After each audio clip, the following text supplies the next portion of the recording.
దేవుని సన్నిధిలో కూడి వచ్చిన మీ అందరికీ నా హృదయపూర్వక వందనాలు.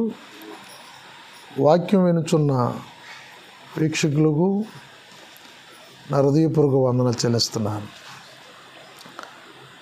2 తిమోతి పత్రిక 3:4 కుటుంబమును ఎలా ప్రేమించాలి, సంఘం యొక్క సభ్యుడిగా సేవకుడుగా 3:4 ఎలా జీవించాలి. ఈరోజు మనం నేర్చుకోవాల్సిన విషయం ఏంటంటే, క్రైస్తవులుగా మారిపోయాము, క్రైస్తవులుగా జీవిస్తున్నాము, క్రైస్తవంలోనికి మేము వచ్చేసామని చెప్పుకుంటున్నారు. కానీ ఈ రీతిగా ఉన్నామో లేదో మనం ఒకసారి పరీక్షించుకోవాలి. ఎందుకంటే ప్రతి ఒక్కరిని కూడా పరీక్షించేది వాక్యమే. అది నీకును నాకును కూడా వర్తించేది వాక్యమే.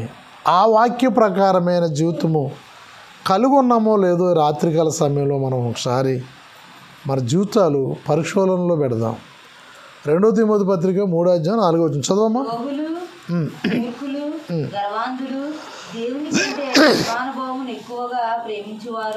ఏంటంటే దేవుని కంటే సుఖానుభావం ఎక్కువగా ప్రేమించేవారు, పైకి భక్తి గలవారే ఉండి దాని శక్తిని ఆశ్రయించని వారినే ఉండును. చూడండి, పైకి ఎలా కనపడుతున్నారట? భక్తి కనపడుతుందట మనుషుల్లో, పైకి భక్తి కనపడుతుంది. కానీ ఆ భక్తిని ఆశ్రయించే వారిగా ఉండలేకపోతున్నారట. ఇంకా చూద్దాం. పాపపరితులై నానా విధములైన దురాశల వలన నడిపింపబడి ఎల్లప్పుడూ నేర్చుకొనుచున్నను సత్య విషయమైన అనుభవ జ్ఞానము ఎప్పుడునూ పొందలేని అవివేక స్త్రీల యొక్క ఇండ్లలో చొచ్చి వారిని చెరపట్టుకొని పోవువారు వీరిలో చేరినవారు. ఎలా ఉన్నారంట? జ్ఞానం అనే విషయమే స్త్రీలకి లేదంట. క్రైస్తవులు స్త్రీలుగా ఉన్నారంట, కానీ క్రైస్తవులు అని చెప్పుకుంటున్నారంట, కానీ ఏం లేదంట. సత్య విషయమైన అనుభవమైన జ్ఞానం లేదంట. కానీ జ్ఞానం లేకపోతే ఇళ్లలో చొరబడిపోతున్నారట. ఏమని? మేము ప్రార్థన చేస్తాం, మేము సేవకులు, మేము పాస్టర్లు, మేము పాస్టర్లు కాదు అని ఏం చేస్తున్నారట? ఇళ్లలోకి చొరబడిపోతున్నారట. సత్య విషయమైన జ్ఞానము లేకపోయినా సరే, వాళ్ళ సరైన అవగాహన వారికి తెలియకపోయినా సరే సొరబడిపోతున్నారట. ఎదిరించినట్టు వీరును చెడిన మనస్సు కలిగి విశ్వాస విషయంలో భ్రష్టులై సత్యమును ఎదిరించును. సత్యమును ఎదిరిస్తున్నారంటే ఎవరిని ఎదిరిస్తున్నారంటే? దేవుణ్ణే ఎదిరిస్తున్నారు. దేవుణ్ణే ఎదిరించే వారిగా తయారవుతున్నారు. మోసే యొక్క జనంగాన్ని నడిపించే టైంలో అక్కడ ఇద్దరిని చెప్తా ఉన్నారు. అలాంటి వారిని ఈ సమయంలో కూడా దేవుని వ్యతిరేకించేవారు ఉన్నారు. మనం ఎప్పుడు కూడా దేవుని వ్యతిరేకించే వారిని ఎవరు చూస్తామంటే లోకంలో అన్యులను పోల్చి చెప్తూనే ఉంటాం. వాళ్ళు నమ్ముకోరండి, వాళ్ళు దేవుణ్ణి తునీకరించున్నారండి, వాళ్ళు దేవుని దూషిస్తున్నారండి అని ప్రభు చెప్తున్నారు. ఒకవేళ సమయం వస్తే వాళ్ళైనా రక్షింపడతారేమో, కానీ ఏమండి, సత్య విషయమే అనుభవం లేకుండా సత్యంలో ఉన్నానని భ్రమ చెందుతూ జీవిస్తున్న క్రైస్తవుల పరిస్థితి మాత్రము వాళ్ళకి అన్నడూ కూడా వాళ్ళకి రక్షణే ఉండదు. వారికి వాళ్ళన్నా రక్షింపడే అవకాశం ఉంది. వాళ్ళన్నా ఏదో ఒక రోజున తక్కువని మార్పుడు చెందేసి దేవుని గురించి తెలుసుకుని మోకాళ్ళ మీద ఏడ్చి వాళ్ళు రక్షించే అవకాశం వాళ్ళకైనా ఉంది. కానీ ఈ మాయా మోసములో అనే క్రైస్తవులని యాసం వేసుకుని సత్యము లేని పరిస్థితి అయితే ఏమవుతుందట? వారికన్నా ఘోరమైన పరిస్థితి అట. 1 తిమోతి పత్రిక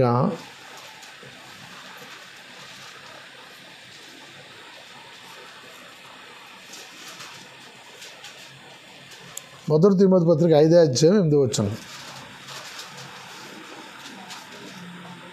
ఎవడైనాను స్వకీయులను విశేషముగా తన ఇంటి వారిని సంరక్షింపకపోయిన ఎడల వాడు విశ్వాస త్యాగము చేసిన వాడై అవిశ్వాసి కన్నా చెడ్డవాడై ఉండును. హల్లెలూయా. క్రైస్తవ యొక్క యజమానుడి గురించి చెప్తుంది మాట. క్రైస్తవ యొక్క యజమానురాలు గురించి చెప్పబడుతుంది మాట. మరలోసారి చదవండి. 8 వచ్చిన ఎవడైనను స్వకీయులను విశేషముగా తన ఇంటి వారిని సంరక్షింపకపోయిన ఎడల వాడు విశ్వాస త్యాగము చేసిన వాడై అవిశ్వాసి కన్నా చెడ్డవాడై ఉండును. అవిశ్వాసి కంటే చెడ్డవాడు అవుతాడట. ఎవడండాడు? తన యొక్క కుటుంబాన్ని, ఆ ఇంటి ఇరుగు పొరుగు వారిని కూడా, వారిని కూడా క్షేమంగా చూడకపోతే ఒకవేళ అవిశ్వాసకైనా కూడా దీనస్థితి అంట. అంటే క్రైస్తవులుగా మనం ఎంత మెలకుగా ఉండాలో దేవుని లేఖనం సెలవిస్తూ ఉంది మనకి. అంటే చాలామంది ఇల్లుని పట్టించుకోరు పురుషులు, కొందరు స్త్రీలు కూడా ఉంటారు పట్టించుకోరు. వాళ్ళ యొక్క సుఖమే చూసుకుంటారు, వాళ్ళ యొక్క జీవితమే చూసుకుంటారు. ఏమండి, నాకు ఒక ఫ్రెండ్ ఉండేవాడు చిన్నప్పుడు. ఆయన ఏం చేశాడంటే వేరొక అమ్మాయిని తీసుకున్నాడు, వెళ్ళిపోయాడు. 2 పిల్లలు పుట్టాక, చిన్న పిల్లలే. ఈ తల్లి ఏం చేసింది తెలుసా? ఎంత త్యాగమో చూడండి. పిల్లల్ని పెద్దవారిని చేసి పెళ్ళిడికి వచ్చిన తర్వాత ఈ మధ్యకాలంలో ఆమె కూడా ఎవరినో తీసుకుని వెళ్ళిపోయింది.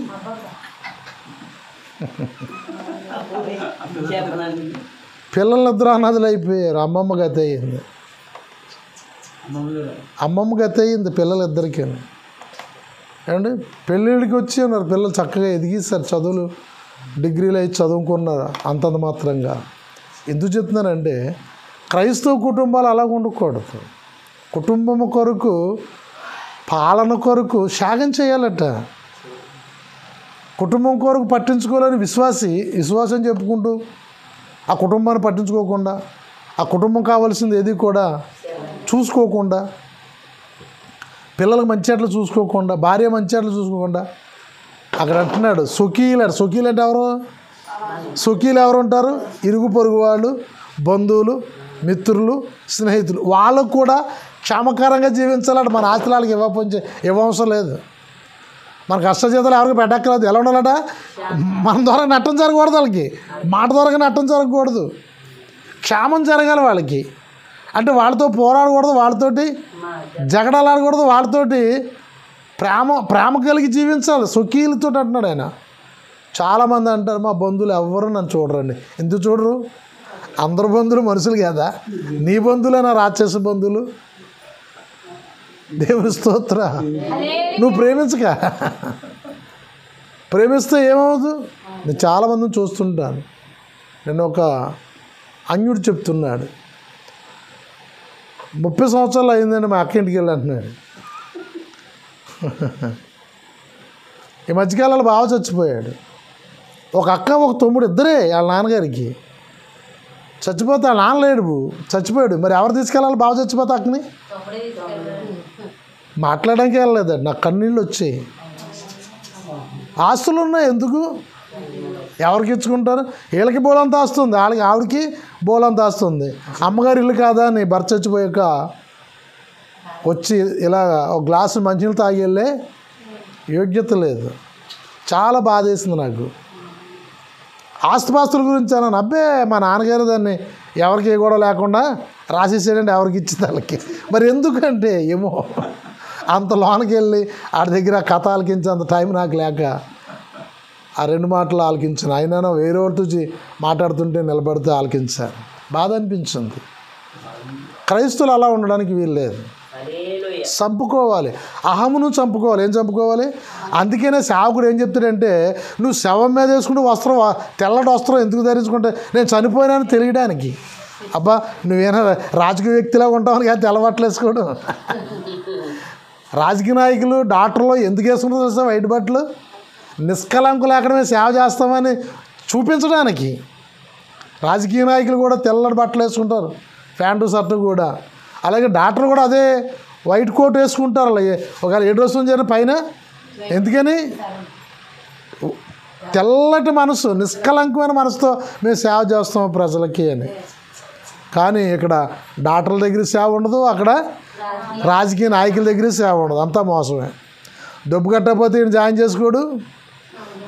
ఏమండి, డబ్బులు ఎత్తేనే కానీ సంతకం నాయకుడు సంతకం పెట్టడు, డబ్బులు ఎత్తేనే కానీ. క్రైస్తవ జీవితం అలాగ ఉండకూడదని ప్రభు చెప్తున్నాడు. చాలా వ్యత్యాసమైన జీవితం మంది, చాలా పవిత్రమైన జీవితం, చాలా పరిశుద్ధమైన జీవితం. కానీ ఆచరణలో పెట్టలేకపోతున్నాం మనము, ఆచరణలో పెట్టలేకపోతున్నాం. ఎలాగ ఉండాలట? కుటుంబాన్ని సంరక్షించుకునేలాగా ఉండాలట. ఆ పాస్టర్ మీటింగ్లో చెప్పుకుంటూ ఉంటారు. మీటింగ్లో వాక్యం చెప్పిన తర్వాత పక్కన చెప్తుంటారు, ఏడ్చాడండి ఎదవా అలా ఆవిడ తెగ్గొట్టేస్తాడండి. ఎవడు? పాస్టర్ గారే. పాస్టర్ గారు చెప్తున్నావు, పాస్టర్ గారు మంచి వాక్యం చెప్పేస్తున్నావు ఉంటే విశ్వాసుల దగ్గర చెప్పేస్తుంటే చెల్లిపోతుంటుంది కదా. మేము ఎవరి దగ్గర డబ్బా కొట్టేస్తాం? ఎదరు అమాయక ప్రజలు కూర్చుంటారు విశ్వాసులు, వాళ్ళ దగ్గర మేము నుంచుంటే డబ్బా కొట్టేస్తూనే ఉంటాం.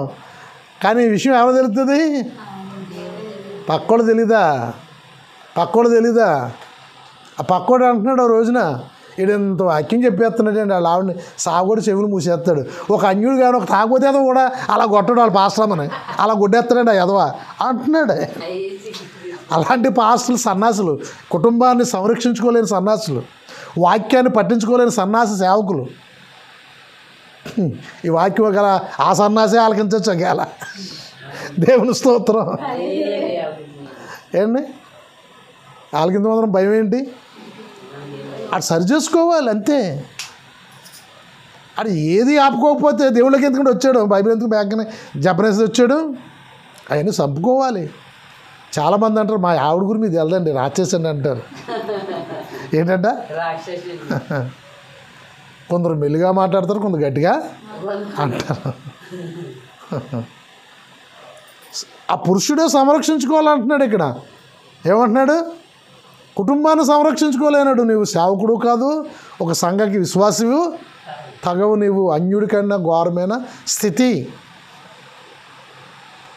దేవుడు చెప్తున్నాడు మనకు ఒక మంచి కేటగిరీ ఇచ్చాడు, మనకి కుటుంబాన్ని సంరక్షించుకునే కేటగిరీ ఇచ్చాడు. దేవుని స్తోత్రం. కుటుంబం కొరకు పాటుపడే కేటగిరీ మనకి ఇచ్చాడు. కుటుంబాన్ని ఏ రకమైన గౌరవంగా చూడాలో మనము నిర్గమకాండంలో చూస్తే, నీవు తల్లిదండ్రులను పూజించు, సన్మానించు, గౌరవించు, నీవు జీవితాంత కాలంలోనే వారికి సేవ చేయి అంటాడు. నువ్వు దీర్ఘాయుష్మంతుడిగా జీవిస్తావు. ఏమండి, తల్లిదండ్రులు సంరక్షించుకునే విషయం కూడా చెప్తున్నాడు. పిల్లలను, కుటుంబాన్ని, భార్య అని ఎలా చూసుకోవాలో చెప్తున్నాడు. సమాజాన్ని, ఇరుగు పొరుగు వారిని, చుట్టూ వారిని ఎలాగ చూసుకోవాలో కూడా చెప్తున్నాడు. ఎంత దైవ గ్రంథం చెప్తున్నాడు చూడండి. విషయాలు ఎక్కడ మీకు దొరకవు. రామాయణం చదువుకుంటూ వెళ్ళిపోతే రాముడి గురించి, సీతాదేవి గురించి, ఆ కిష్కింధలో ఏం జరిగిందో, ఆ రావణలంకలో ఏం జరిగిందో యుద్ధాల గురించి తెలిసి తప్ప మనం ఎలా జీవించాలన్నది ఎక్కడ కూడా మనకి దొరకదు. మహాభారతం గురించి వస్తే 18 లక్షల జనం ఏ రకమైన కుయ్యెత్తుతో, ఏ రకమైన మోసంతో, ఏ రకమైన అన్యాయంతో చంపుకున్నారో మనకు కనపడుతుంది తప్ప ఒక సాటి మనిషి ఎలా జీవించాలన్న నీతి మనకి బోధించేది బైబిల్ ఒకటే. తల్లిదండ్రులను వారు ముదుమొచ్చినా వాళ్ళకి అండగా నిలబడి నువ్వు కాపాడితే నీకు దీర్ఘాయువు వస్తుంది, నువ్వు మంచి విశ్వాసం అనిపించుకుంటావు అని మనకి కనపడుతుంది. ఒకసారి చదువుని చూడండి. నిర్గమకాండము 21:15 వచ్చిన చదవండి. నిర్గమకాండము 21:15 చూడండి. తన తండ్రినైనను తల్లినైనను కొట్టువాడు అంటే తల్లిదండ్రులని కొట్టేవాళ్ళు లేకపోలేదని చెప్తుంది. నిశ్చయముగా వాళ్ళు ఏమవుతారట? మరణశిక్ష అందుతారట. 20వ అధ్యాయంలో మనకు కనపడుతుంది, తల్లిని తండ్రిని సన్మానించిన వారు ఏమవుతారట? దీర్ఘాయుష్మంతులు అవుతారని మనకు లేఖనం స్పష్టంగా చెప్తుంది. ఇలాగంటే వాక్యాలు మనకి ఎన్నో మనకి నేర్పిస్తుంది బైబిల్. కానీ లోకము బైబిల్ బడి మీదే ఏడుస్తున్నారు ప్రజలు. ఏమైనా మోసాలు చేయమంటుందా బైబిలు? వ్యభిచారం చేయమంటుందా? దొంగతనం చేయమంటుందా? ఇంకా చదువుదాం. ఎక్కడ? 1 తిమోతి పత్రిక చదువుదాం.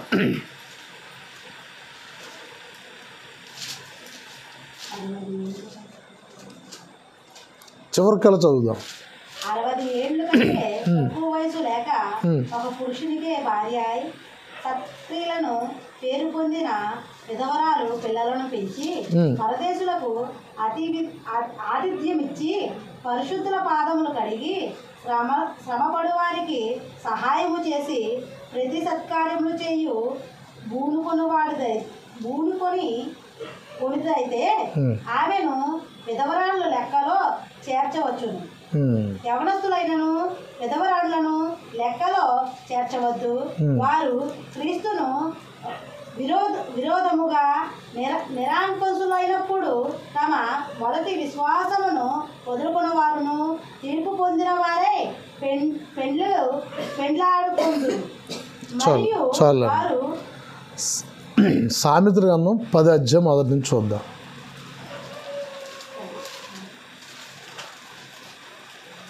జ్ఞానము గల కుమారుడు తండ్రిని సంతోషపరచును. ఏం చేస్తాడంటే అండి, తండ్రిని సంతోషపరుస్తాడు, తల్లిని సంతోషపరుస్తాడట. బుద్ధి లేని కుమారుడు ఏం చేస్తాడట, తల్లికి దుఃఖం పుట్టిస్తాడు. బుద్ధి లేని కుమారుడు. జ్ఞానం కలిగిన వాడు ఏం చేస్తాడట, సంతోషం పుట్టిస్తాడు తల్లిదండ్రులకి. భక్తిహీనుల ధనము వారికి లాభకరము కాదు. చదవండి అమ్మా. నీతి మరణము నుండి రక్షించును. నీతి ఏం చేస్తుందట, మరణము నుండి రక్షించదట. నీతి, మనం నీతిగా జీవిస్తే మనం దేనికి భయపడవలసిన అవసరము లేదు. నీతే మనల్ని బ్రతికింతుంది. ఎందుకని మనం నీతిగా జీవిస్తున్నాం కాబట్టి ఆ నీతి మనల్ని మన ముందు నడుస్తుంది. అది హిజ్కియా చనిపోతాడు అన్నాడు, దేవుడే వార్త చెప్పమన్నాడు. దేవుని ప్రార్థన చేసుకున్నాడు, ఏమన్నాడు, నా నీతి క్రియలు, నా నీతి కార్యాలు ఒకసారి జ్ఞాపం చేసుకున్నాడు. ఆయన నీతిని ఆయన ఏం చేసిందట, బ్రతికించింది. మనం కూడా అట్టి నీతి కలిగి మనం జీవిస్తే మనకి ఏ విషయంలో భయపడవలసిన అవసరం లేదు. ఇంకా ముందు చదువుతాం మంచి విషయాలు. రెండోది ఏం చెప్తున్నాడు అంటే చక్కటి మాట, నీతిమంతులను ఆకలి కొననివ్వడు. మనం ఎప్పుడైతే కుటుంబాన్ని, భార్య బిడ్డలను, ఇరుగు పొరుగు వారిని, మన యొక్క స్నేహితుల పట్ల మన యొక్క ప్రేమానురాగం కలిగి మన నీతిని మనం కొనసాగిస్తే, ఎవరికి అన్యాయం చేయకుండా మన పని మనం చేసుకుంటూ, మన ఉద్యోగం మనం చేసుకుంటూ, దేవుడు మనకు అప్పచెప్పిన పని మనం చేసుకుంటూ, మనకి ఇచ్చిన సమయాన్ని దేవుని స్తుతిస్తూ నీతిగా మనం జీవిస్తే, ఏమండి, ఒక వాక్యం ఒకటి ఉంటుంది, మీరు ఎంత సంపాదించినా అన్న వస్త్రం గలవారే మీరు అంటాడు. అంతే కదా, అంతకంటే ఏదైనా మనమైనా చేయడానికి ఏమైనా ఉంటుందంటారా? నాకు 100 ఎకరాల భూమి ఉందని చెప్తాడు, కానీ ఆడే అన్న ఆ అన్నమే తింటాడు మధ్యాహ్నం. నాకు ఏమూ లేదండి, చెడు భూమి లేదండి అంటే ఆడు కూడా ఆ అన్నమే తింటాడు మధ్యాహ్నం. అంతే. ఈడు ఒకవేళ 1 కూర వేసుకుంటాడు, 2 కూరలు వేసుకుంటాడు, 3 కూరలు వేసుకుంటాడేమో, అంతే తప్ప రెండోది ఏం కూడా ఏదైనా కొడుపు పట్టిన కాడికే తినగలుగుతాడు తప్ప నేను దొబ్బి ఎక్కువ సంపాదించిన డబల్ తినలేడు కదా, సత్తాడు. ఇప్పుడు ఎక్కువ తింటే, ఇప్పుడు షుగర్ ఉందనుకోండి ఏమంటున్నారు, తినకూడదు అంటున్నారు కదా. ఆడికి ఎంత ఆస్తున్నా తినడానికి కుదరదు, ఒక గుప్పుడు మెదలే తినాలా, లేకపోతే ఏమవుతాడ, చచ్చిపోతామని చెప్తాడు డాక్టరు. ఎందుకు పని చేయవు. కాబట్టి బైబిల్ మనకి చెప్తున్న విషయం ఏంటంటే, కుటుంబాన్ని ఏలే విషయంలో చాలా జాగ్రత్తగా స్త్రీలు పురుషులు కూడా చూసుకోవాలడ్డ. ఏమండి, నీతిగా జీవిస్తే దేవుడు ఏం చేస్తాడు, వారిని ఆకలి కొన్నవాడు అంటే నీతిమంతుల్ని ఎంత శుభవచనం చూడండి. ఇది నిజంగా నువ్వు నీతిగా జీవిస్తున్నావంటే దేవుడు నీకు ఆ భోజనం సిద్ధపరచవలసిందే. అవసరమైతే పరలోకంలో ఆయన వండిని ఇంటికి తెచ్చి పెట్టవలసిందే. దేవుని స్తోత్ర. ఏమండి, అంతే, కంపల్సరిగా వండి పెట్టవలసిందే. దేవుని స్తోత్ర. నిజంగా నేను సేవలోకి వచ్చిన కొత్తలో పాస్టర్ చెప్పింది, ఆమె ప్రతి రూపాయి కూడా పాపం చర్చికే పెట్టిస్తుంది. వాళ్ళ అమ్మ ఇచ్చిన బంగారము ఎన్నో కాసులు చెప్పింది, అదంతా కూడా చర్చికే పెట్టిస్తుంది. 1 రూపాయి లేకుండా నిరోమయంగా దేవుని సేవ చేస్తూ ఉన్న సమయంలో ఆవిడ వండుకు తినడానికి కూడా తీరుబడి ఉండదు కదట, భోజనం వండుకుని తినడం కూడా. ఎందుకంటే ఇంకో సువార్త చేయడానికి ఆ టైంలో అనుకుంటుందట. నేను వయసులో ఉన్నప్పుడు చేపల బొచ్చు పులుసు కాసుకుని తిని ఎంత ఇష్టంగానో ముద్ద ఎక్కువ తినేదాన్ని. ఇప్పుడు అటువంటి కూర వండుకోవడానికి నాకు తీరుబడి లేదు అని మనసులో అనుకుని బాధపడుతూ ఆదివారం నాడు మరొక ఊరు సువార్తకి వెళ్ళిపోతా ఆ ఊళ్ళో, అమ్మ మీరు భోజనం చేసి వెళ్ళండి అమ్మ ఈరోజు కంపల్సరీగానని. లేదండి నేను మళ్ళీ ఇంకొక ఊరు వెళ్ళిపోవాలి నేను ఈ టయానికంటే. అమ్మ కుదరదని ఆమె ఏదైతే మనసులో అనుకుందో అదే బొచ్చు పులుసుతో ఆమెకు భోజనం పెట్టారంట. దేవుని స్తోత్రం. నా జ్ఞాపకం వస్తూ ఉంటుంటుంది ఆమె చెప్తున్న మాటలు. ఇలాంటి వాక్యం చదువుతున్నప్పుడు నీతిమంతుడికి ఎప్పుడు కూడా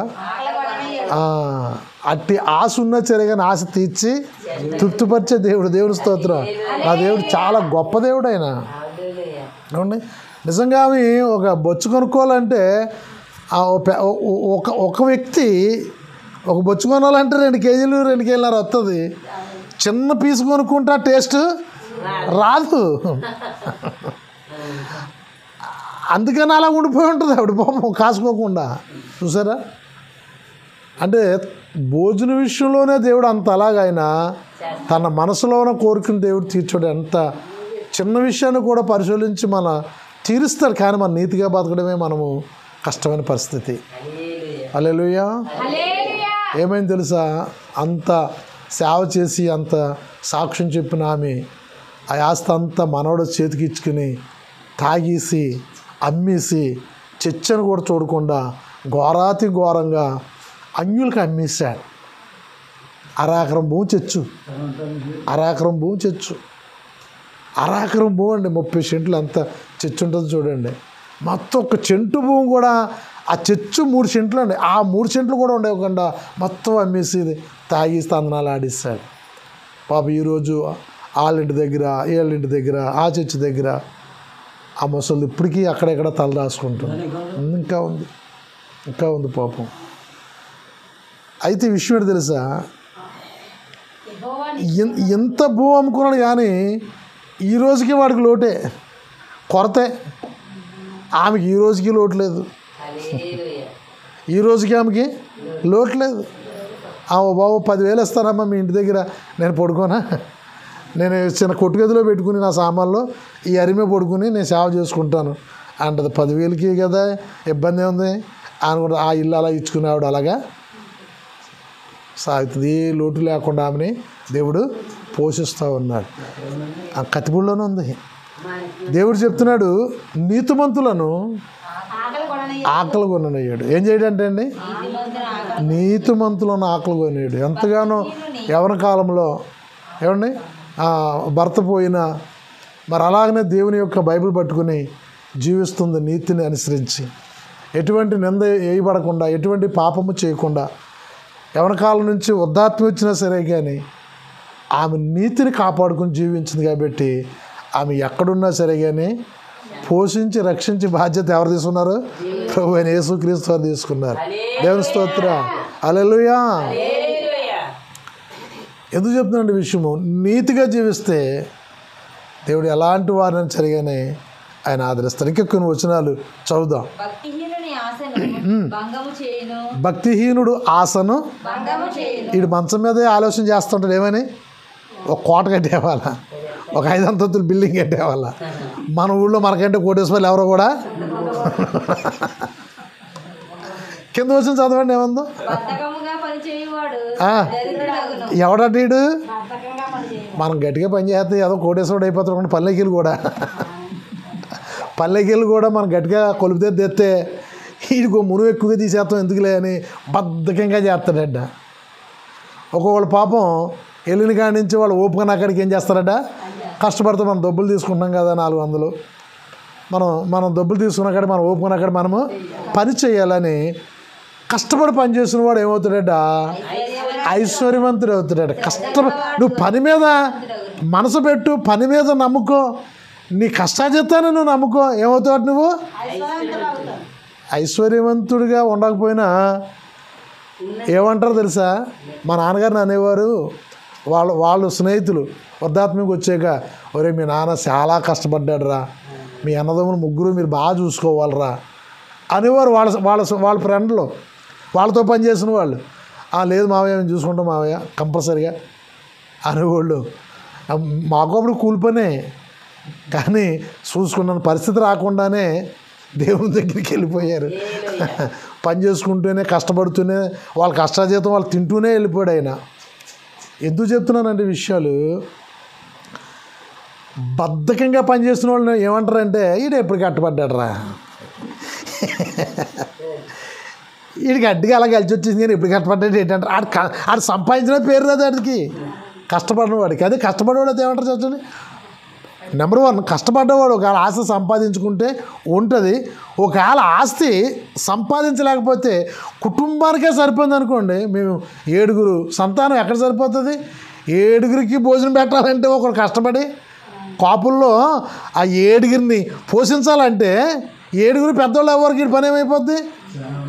అయిపోద్ది అంతే. 7 గొట్టి ఎక్కించబోతుకి ఏం సంపాదించలేడు. మా నాన్నగారి పరిస్థితి అంతే. నువ్వేం సంపాదించావంటే నేను 7 సంపాదించానని చెప్పుకోగలుగుతాడు తప్ప మాకేమి ఇచ్చావంటే ఆయన సమాధానం ఉండదు. ఎందుకంటే కష్టపడి ఏం చేస్తాడు? అయితే ఆయన కష్టాజీతము వాళ్ళ పిల్లల మీద ఉంది. ఎందుకని రాత్రులు పగలు కష్టపడ్డాడు ఆయన. కష్టపడడం వలన ఏముందట? ఐశ్వర్యవంతుడు అవుతాడు. పని చేసేటప్పుడు పని చేయకపోతే వాడు దరిద్రుడు అవుతాడు. పని చేసేటప్పుడు సోమర్తనంగా పనిచేసేవాడు అంతకంటే దరిద్రుడు అవుతాడు. దేవుని స్తోత్ర. అవునండి. సామెతల గ్రంథంలో ఉన్న జ్ఞానం ఎంత అంతా కాదండి. నిజంగా చెప్పాలంటే అద్భుతమైన జ్ఞానం రాసి అద్భుతమైన జ్ఞానం సంపాదించి అజ్ఞానంలోకి వెళ్ళిపోయాడు వ్యక్తి రాసిన ఆయన. దేవుని స్తోత్రం. నిజంగా ఆయన ఉంటే ఒకవేళ ప్రశ్న వేస్తే ఏం చెప్పినా తెలియదు. కానీ ఇంత జ్ఞానం ఉండి నీ భక్తి ఏంటో అలాగే అయిపోయిందంటే ఏం సమాధానం చెప్తాడంటారు? అంత జ్ఞానం ఉంటే అలా పాడవుతారా బాబు. అందుకని నీ అంత జ్ఞానం ఎవరికో కూడా ఉండదని చెప్పేసాడు దేవుడు. ఎంత జ్ఞానం అంటే నిజంగా ఆయన గురించి మనం పరిశోధన చేస్తుంటే శాపదేశం నుంచి వచ్చిందట రాణి. శాపదేశానికే రాణి ఆమె. ఏంటి బైబిల్ పండితులు చెప్తున్నారు, ఇజ్రాయెల్ దేశానికి దేశానికి 300 కిలోమీటర్లట. ఎన్నట? సారీ, ఇప్పుడంటే కిలోమీటర్లు వచ్చే మైళ్ళు, 300 మైళ్ళు. 300 మైళ్ళు దూరం. మైల్కి కిలోమీటర్న్నర. ఏమండి? ఇంచుమించు 500 కిలోమీటర్ల దూరం నడిచి వచ్చింది ఆమె. 3 నెలలు టైం పట్టిందట నడిచి వస్తే. దేవుని స్తోత్ర. అంటే రాణి నడదు, దేని మీద వస్తుంది? వాళ్ళ ఉన్న ఈ జంతువుల మీద ఎక్కి వచ్చింది. కానీ కాళ్ళనడకే కదా జంతువులు అన్నాని. ఆ జంతువులు కూడా పనివారు నడిచి రావాలి. ఎక్కడ పొద్దు అక్కడ ఉండాలి, వండు తిన. అలా 3 నెలలు దారి ప్రయాణం చేసుకుంటూ వచ్చిందట. ఎందుకని? సొలొమోను యొక్క జ్ఞానాన్ని తెలుసుకోవడానికి. అబ్బా మీరు బాగా చదువుతున్నట్టుకున్నారు. సొలొమోను అయ్యా మీ గురించి ఎవరో వచ్చారని అంటే అడిగన్నారు. అడిగితే కాదండి బాబు, ఎక్కడి నుంచో శాపదేశం అంటే అండి, శాపదేశం నుంచి వచ్చిందంటే అండి మీ గురించి అంటే వెంటనే రమ్మని అన్నాడు. అప్పుడు అమ్మని అడిగాడు, అమ్మ ఎందుకు వచ్చారు ఏంటి అంటే, మీరు చాలా తెలివైన వ్యక్తులని నేను విన్నాను, అది స్వయంగా చూడాలని వచ్చాను. హల్లెలూయా. అంత జ్ఞానం ఉందన్నమాట సొలొమోనుకి. కానీ ఎంత జ్ఞానం ఉన్నా సరే కానీ ఏమైపోయాడట? భ్రష్టుడు అయిపోయాడు. ఒక మాటలో చెప్పాలంటే భ్రష్టుడు అయిపోయాడు. దేవుని స్తోత్ర. బైబిల్ గ్రంథంలో ఎవరో కనపడలేదు. 700 రాణీలు పెళ్లి చేసుకున్నాడట. 300 మంది ఉంపుడు గెత్తులు ఉంచుకున్నాడట. ఎంతమంది అంటే మొత్తం 1000 మంది భార్యలు అయ్యారు మొత్తం ఆయనకి. 700 మంది రాజకుమార్తెల్ని రాణీలు చేసుకున్నాడట. 700 మంది. నిజంగా రోజు పెళ్లి కింద ఉంటుంది కానీ జీవితంలో. అబ్బులు గారు 1000 పెళ్ళిళ్ళు ఆడ జీవితంలో అంటే ఓ రోజు పెళ్లి చూపురో రోజు పెళ్ళి ఆడ జీవితంలో రోజు పెళ్ళే. ఇంకా అంతే కదా. రోజు కూడా చూసిన ఎన్ని రోజులండి? ఏం లేదండి. సొలొమోను బ్రతికింది అంతా కలిపి అంత తక్కువ కాలమే, ఎక్కువేం కాదు, 60 సంవత్సరాల లోపే. అంతే. దేవుని స్తోత్ర.